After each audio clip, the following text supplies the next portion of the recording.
हाँ पूछ लो क्या। हाँ ये घटना बुधवार की रात को और गुरुवार की दरमियानी रात जो है 22-23 तारीख को ये घटना हुई थी, जिसमें मृतक मदन मित्तल और मृतिका अंजू मित्तल का शव बरामद हुआ था।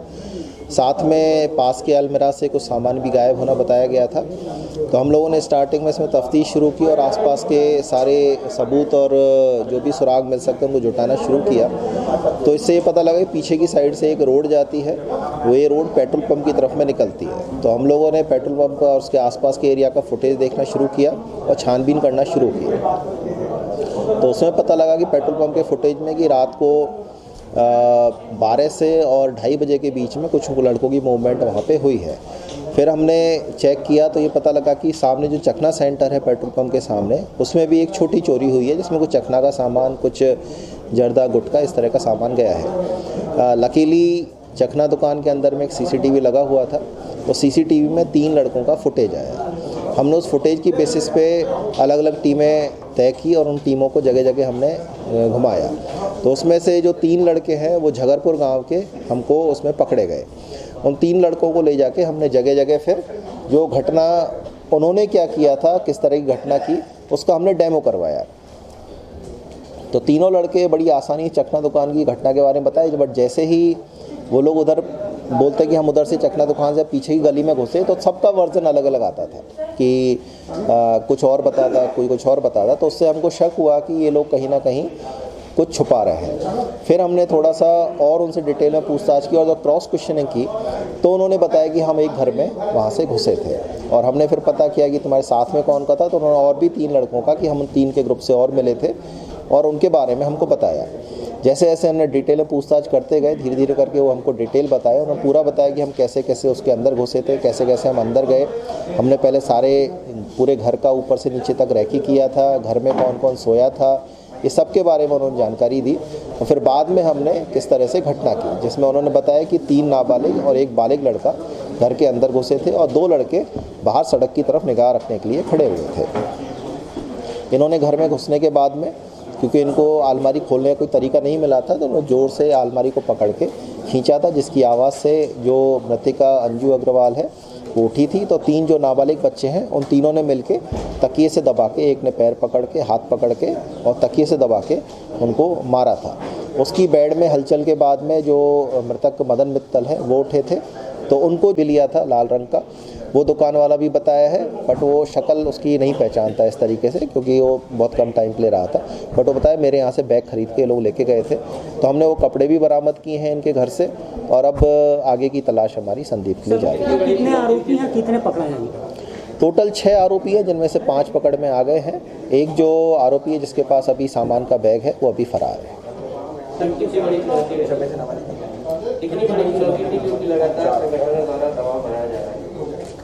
उपलब्धि है इसका अंदाज़ा तो पब्लिक ही लगाती है, कितनी बड़ी है कितनी बड़ी नहीं है।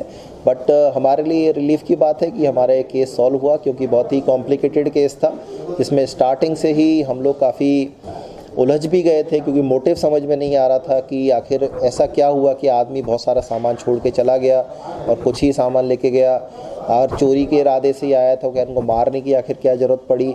तो हम इसमें उलझ गए थे कि पारिवारिक मामला तो नहीं है, कहीं आपसी रंजिश का मामला तो नहीं है, कहीं पॉलिटिकल मामला तो नहीं है, क्योंकि कुछ दिन पहले ये एल्डरमैन में, तो बहुत सारे एंगल्स हमारे सामने आ रहे थे। तो उन सभी एंगल्स पे हम लोगों ने काम किया, बट एंड में हम इसी निष्कर्ष पे पहुँचे कि ये लोग इनके आरोपी थे। सर कुछ घंटों में इसे सुलझा दिए, कुछ इनाम वगैरह होता है ऊपर से? कुछ घंटों में नहीं, वैसे हमको इसमें 3 दिन लग गया इसको सुलझाने में। और इसमें आईजी साहब ने अपना बताया है कि 25,000 रुपये का इनाम आईजी साहब की तरफ से दिया जा रहा है। बाकी हम भी इंडिविजुअली अलग अलग टीमों को बुला के इसमें पुरस्कृत करें। कई टीमों ने बहुत अच्छा काम किया था, हमने कई इंस्पेक्टर्स के साथ में टीमें बनाई थी। हमने घरकोड़ा थाना प्रभारी, तमनार थाना प्रभारी, यहाँ से चक्रधर थाना प्रभारी, पूंजीपत्रा थाना प्रभारी, उधर धर्मजयगढ़ थाना प्रभारी, धर्मजयगढ़ में पुरानी पारा थाना प्रभारी अंजना, इन सभी को हम लोगों ने बुलाया था। कई सारे सब इंस्पेक्टर अलग अलग थानों से बुलाए गए थे। उन सभी ने अपना बहुत ही वैल्यूएबल कंट्रीब्यूशन इसमें दिया था। उन सभी को हम लोग इनाम देंगे आने वाले दिनों में, और आईजी साहब ने भी अनाउंस किया है कि वो इनाम भी देंगे। साथ में जो ऑफिसर्स इसमें शामिल हैं उनको कमेंडेशन लेटर भी आईजी साहब की तरफ से मिलेगा। और बाकी के उच्च अधिकारियों ने भी इसमें सभी को बधाई दी है और सभी को पीठ थपथपाई है कि बहुत अच्छा काम इसमें हुआ है। सर ये सवाल और या फरार आरोपी मुख्य आरोपी? हाँ, ये मैं मानता हूँ कि वो सबसे क्रुशियल आरोपी अगर बोला जाए एक तरीके से तो उसको बोला जा सकता है। वो बहुत जल्दी ही पकड़ाया जाएगा और उसके पकड़ाने के बाद में हम लोग बाकी का खुलासा जो भी है, रकम या जो भी लेके गए, अभी तक उसके बारे में श्योरिटी नहीं है। जो पकड़े गए उन्होंने यही बताया कि उन्होंने 500 के नोट ही देखे हैं, उन्होंने और सामान नहीं देखा है। बट हम इस पॉसिबिलिटी को बिल्कुल नहीं नकार सकते कि और भी सामान हो सकता है, जिस तरह परिवार ने बताया है। तो उसी डायरेक्शन में हम लोग काम करेंगे और जल्द ही उसको रिकवर भी किया जाएगा। Thank you.